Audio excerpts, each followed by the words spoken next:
Bonsoir à tous, ravi de vous retrouver sur Monaco Info. Voici les titres de ce vendredi 25 août. Émotion hier soir à l'Open Air Cinéma, à l'affiche Régnier 3 par lui-même.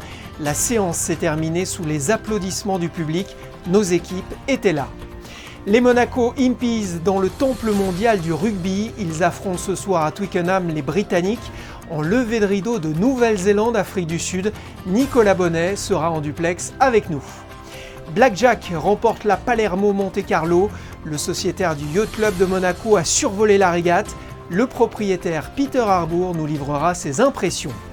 L'art contemporain à l'honneur ce week-end à Monaco. Le salon Art3F se tient au chapiteau de Fontvieille. Combien faut-il débourser pour acquérir l'une des œuvres? Son fondateur nous répondra. Après 2 projections officielles au Grimaldi Forum, changement de décor pour Régnier 3 par lui-même, le film de Yann Anthony Noguès était hier à l'affiche de l'Open Air Cinéma. Les spectateurs ont été émus et conquis, comme l'ont constaté Vanessa Dessy et Jean-Alexandre Dordet. C'est un véritable moment intimiste entre le prince Régnier III et la population monégasque. Ce documentaire réalisé par Yann Anthony Noguès a attisé la curiosité. Après l'avant-première le 4 juillet dernier, cette nouvelle projection en plein air a vraisemblablement conquis le public. Moi j'ai pensé que c'était parfait, c'est tout. C'est un grand homme et il restera ce qu'il était. C'était émouvant, voilà. Et on ne connaissait pas forcément toute la personnalité de Monseigneur. En fait, j'ai découvert des choses que je ne savais pas. C'est pour ça que j'aime toujours plus la principauté. C'est vraiment ce que nous, Monégasques, nous ressentons et continuons à ressentir auprès de notre famille princière. Très instructif et vraiment quelque chose de bien parce que j'ai pu revivre quelques années comme ça, puis surtout mieux comprendre aussi quelques aspects politiques de la principauté. Trop court. Je n'ai que ça à dire. Très très bien. J'ai beaucoup aimé les images sur l'enfance parce que je ne les connaissais pas.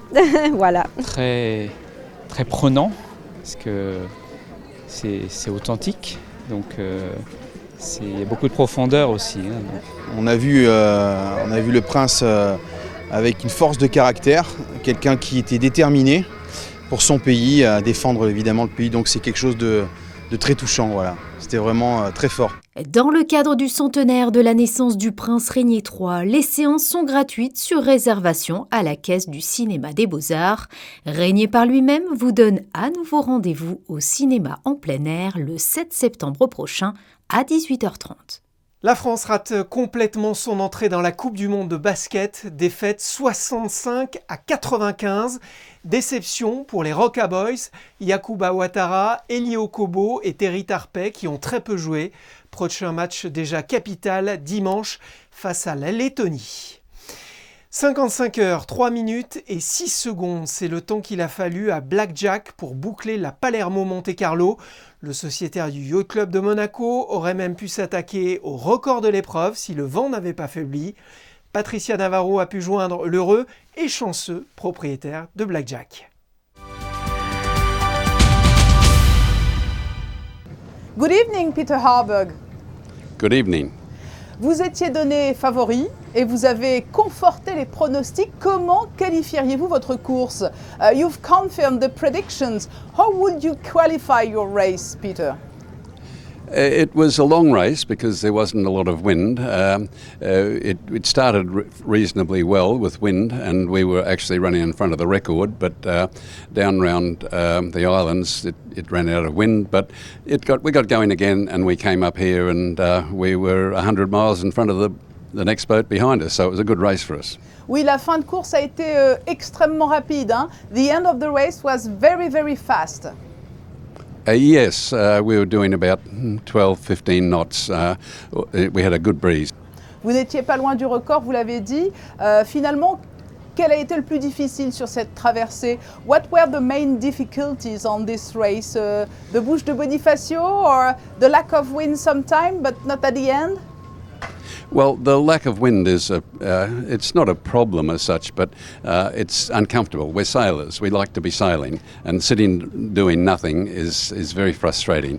And in fact, the atmosphere on the boat gets quite tense. Ce qu'il faut savoir, Peter, c'est que le Blackjack, c'est l'ancien bateau qui a permis d'établir le record de la traversée. What we need to know is that Blackjack is the old boat that set the record for the crossing. Yes, the boat was built in Australia about 18 years ago, and it raced in the Med and in Australia as Alfa Romeo. And then it was sold to the Esmet Group here, and it raced for 3 or 4 seasons here as Esmet, and it did very well too. It is a very good boat. Vous vous étiez beaucoup préparé. There were before strong training with this team. Well, we've been some of the crew have been with me in our Blackjack campaign for 20 years now. We're not changing crew all the time. We've got the same group sailing all the time, so we know each other. We know we can depend on each other, and we work well together. Selon vous, le record de 47 heures, il est prenable. We can go faster, in your opinion, faster than 47 hours? Oh yes, if we had I guess we were held up probably about 12 or 15 hours down around Porto-Cervo, that area there, around the islands. We were delayed by lack of wind for probably 15 hours. Merci Peter Harburg, le grand vainqueur de la Palermo Monte Carlo. Merci d'avoir été notre invité quelques heures seulement après votre victoire. Thank you so much, Peter Harburg. Thank you. Un rendez-vous à ne pas rater en tennis. Monaco-Équateur, prochaine affiche de la Coupe Davis. Rendez-vous les 15 et 16 septembre au Monte Carlo Country Club. On vous attend nombreux pour supporter les joueurs monégasques. L'entrée est libre. Les vainqueurs accéderont au match de barrage du groupe 1. Ce sera à vivre en direct sur Monaco Info avec Christophe Pacaud et Laurent Orsini. C'est un privilège rare, une expérience unique. Jouer dans le temple du rugby à Twickenham, à guichet fermé, c'est ce qui attend ce soir les Monaco Impies, enlevés de rideau d'Afrique du Sud, Nouvelle-Zélande. Pour en parler, le directeur technique national de la Fédération monégasque de rugby est avec nous. Bonsoir Nicolas Bonnet. Bonsoir. Le cœur de vos joueurs doit déjà battre très fort. Oui, il y a beaucoup d'excitation depuis ce matin. On se rend compte de la chance qu'on a de pouvoir évoluer dans ce stade contre la Grande-Bretagne, qui plus est, c'est une expérience unique. Qui va porter ce soir le maillot des Impies ? Alors, nous avons 5 joueurs de l'équipe nationale de Monaco qui ont été sélectionnés sur des critères sportifs, mais aussi leur implication à la fédération, plus 7 joueurs internationaux qui ont l'habitude de jouer avec nous sur le tournoi de Dubaï et de Melrose. Et on représentera la Fondation Princesse Charlène, dont les maillots arboreront le logo ce soir pendant le match. Alors, ce sont les Britanniques, parce que vous savez qu'à rugby à 7, c'est pas les mêmes règles d'éligibilité que le 15. Donc, c'est la Grande-Bretagne, c'est l'équipe qui fait le World Series, qui prétend aux Jeux Olympiques. Donc, je vous cache pas que le défi sportif est de taille. Ce match, il intervient 4 mois après votre premier succès au Melrose Sevens. Qu'attendez-vous de ces demi-temps de 7 minutes ? Bon, sportivement, c'est, je dirais pas le plus important, mais déjà se retrouver, faire un petit point sur la forme de chacun. Et puis, je pense que c'est l'unique occasion de jouer une équipe en face de nous de ce tel niveau. Donc, on va voir sur une grosse opposition, surtout le caractère de chacun. Merci Nicolas Bonnet, bonne chance pour ce soir et à demain dans le JT de 19h pour analyser le match. Merci à vous, à demain. C'est un voyage dans le temps que nous vous proposons à présent, direction le musée d'anthropologie préhistorique de Monaco. Des ateliers, des expositions et des visites guidées sont proposés aux visiteurs pendant que des chercheurs continuent de travailler à l'abri des regards. Émilie Terrasson et Alban Gingembre nous font découvrir toutes les facettes de ce musée. Les collections du musée d'anthropologie préhistorique représentent une source de savoir pour tous les curieux d'histoire.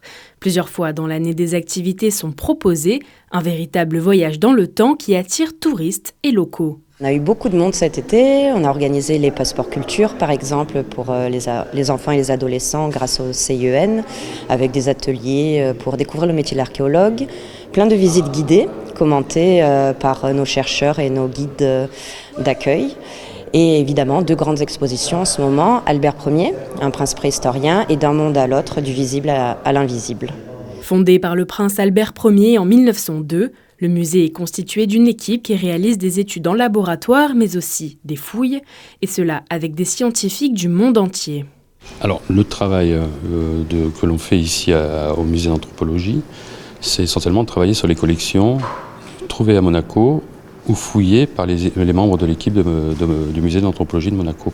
Aujourd'hui, on a par exemple une spécialiste des coquillages fossiles qui va étudier les coquillages fossiles qui ont été trouvés par les équipes du prince Albert Ier il y a 120 ans dans la grotte du Prince. Pour les amateurs d'astronomie, le musée propose également Un soir dans l'été, une nuit des étoiles, une façon pour le public d'en apprendre davantage sur l'espace. Les scientifiques, les médiateurs scientifiques ne sont pas détenteurs d'une vérité, mais plutôt d'une certaine façon de voir les choses.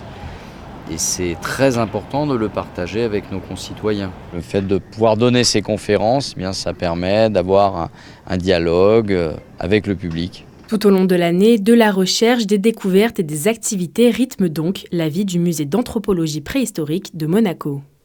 Le Salon international d'art contemporain Art3F se tient ce week-end au chapiteau de Fontvieille. Son fondateur Serge Beninka est en duplex avec nous. Bonsoir. Bonsoir à tous. Que peut-on voir cette année? Combien d'œuvres exposées, d'artistes et de galeries représentées?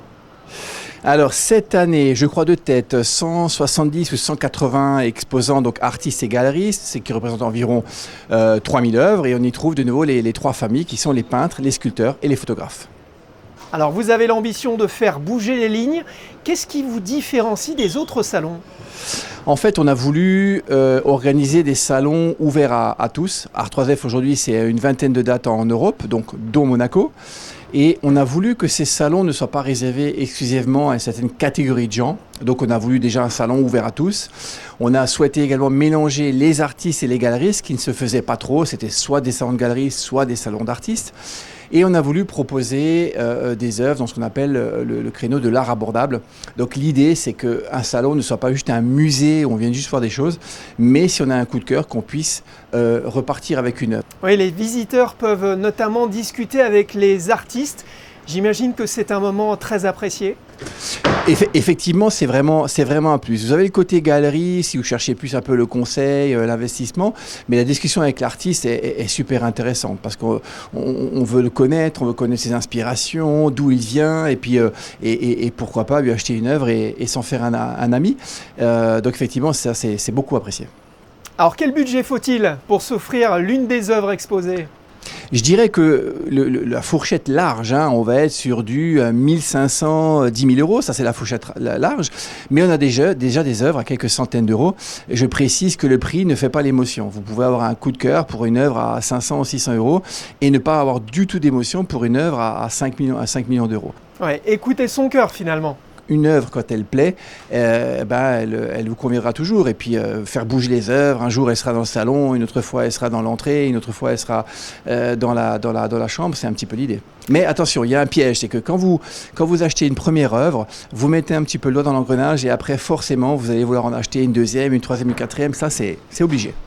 Alors, la précédente édition s'est tenue en juin. Pourquoi l'organiser cette fois-ci fin août à Monaco pour attirer les touristes ? À l'origine, il y a 4 ans, la date était en juin. Le Covid avait fait que l'édition avait eu lieu en août et ça s'était très bien passé. Puis on a eu de nouveau une année Covid et on a de nouveau dû la faire en août et ça s'est effectivement bien passé. Et puis l'année dernière, on s'est dit, bon, est-ce qu'on tente quand même l'édition en juin qui était la date initiale ou on reste sur l'édition en août, puisque les locaux se plaignaient un petit peu de cette période du mois d'août où ils étaient peut-être un petit peu en vacances. Et donc on l'a testé au mois de juin l'année dernière et franchement, on a trouvé que l'édition était un peu moins réussie. On a moins eu cette clientèle finalement qu'on vient un petit peu chercher à Monaco, on ne va pas se cacher en ces périodes de juillet-août, donc une clientèle étrangère. Donc on a décidé cette année de se repositionner en août et ça sera le cas pour les 2 années à venir puisque c'est le week-end est déjà réservé pour fin août l'année prochaine et l'année suivante. Et le rendez-vous est pris. Une dernière question, le journal Le Monde titrait le mois dernier « Coup de froid sur le marché de l'art contemporain », évoquant un net ralentissement lors des ventes aux enchères. Est-ce que vous l'observez, vous aussi, et qu'est-ce que ça vous inspire ?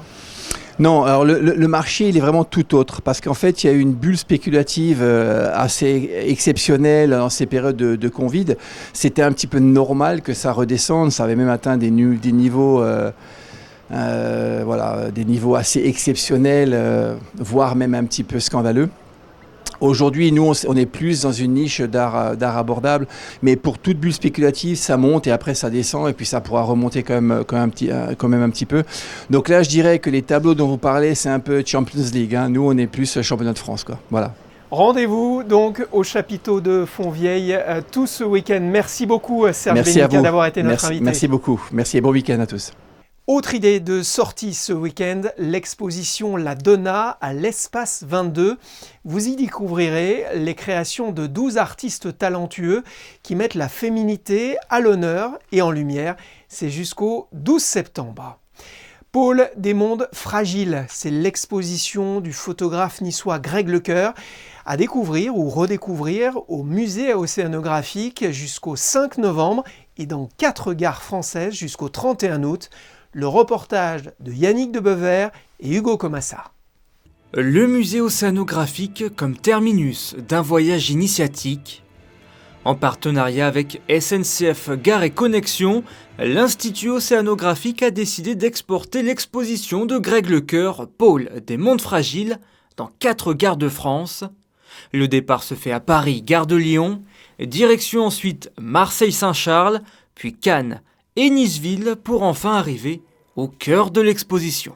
Quoi de mieux que les gares pour croiser le plus de monde possible? Quoi de mieux que les gares pour émerveiller, sensibiliser et inviter au voyage? Et donc c'est tout naturellement qu'on s'est dit que grâce au magnifique cliché de Greg Lecoeur, on arriverait à sensibiliser le grand public sur la nécessaire protection des pôles, qui est un lieu essentiel à préserver vu que c'est l'accélérateur du climat qui se joue en ce moment dans ces endroits. Photographe nature de l'année 2016 élu par National Geographic, Greg Lecoeur partage ici plus que des photos. Ce sont des œuvres d'art qui attirent l'œil, la curiosité et de fait ouvrent l'intérêt du spectateur à la sensibilisation. D'abord historiquement, il y a toujours eu un lien entre art et science depuis le prince Albert Ier. Et du coup, ça s'inscrit véritablement dans nos gènes. Et je pense qu'on a plutôt un parti pris général de montrer justement la beauté et de révéler un peu ces choses extraordinaires parce que c'est finalement la meilleure manière de comprendre en fait la fragilité et du coup de sensibiliser les publics, ce qui est notre rôle. L'été dernier, la SNCF avait enregistré plus de 23 millions de passagers sur la période estivale. Présente dans 4 gares très prisées, il ne fait aucun doute que l'exposition sera une grande réussite en termes de sensibilisation. Et on retrouve Yannick de Bever pour la météo. Bonsoir Yannick, la canicule est-elle derrière nous ? Bonsoir Sébastien, bonsoir à tous. Ça y est, nous allons retrouver des températures normales ce samedi en principauté. Il fera quand même chaud bien sûr, mais à hauteur des moyennes de saison, il fera 26 au lever du jour et le soleil fera monter le thermomètre jusqu'à 30 degrés. Le vent se lèvera en fin de journée et il n'est pas impossible qu'un orage éclate en début de soirée, prémisse d'un dimanche qui s'annonce pluvieux. Ce samedi 26 août, Sainte Natacha est à l'honneur. Merci Yannick, c'est la fin de ce journal. On se quitte comme tous les soirs en photo. Ce soir, celle du nouveau parquet de Gaston Médecin. Le même type de parquet qu'en NBA, avec un revêtement plus mat pour éviter les reflets pour les caméras et les appareils photo. Parquet qui, on l'espère, va encore porter chance à la Rocatine cette saison. Photo de Manuel Vitali. Excellente soirée sur Monaco Info. À demain.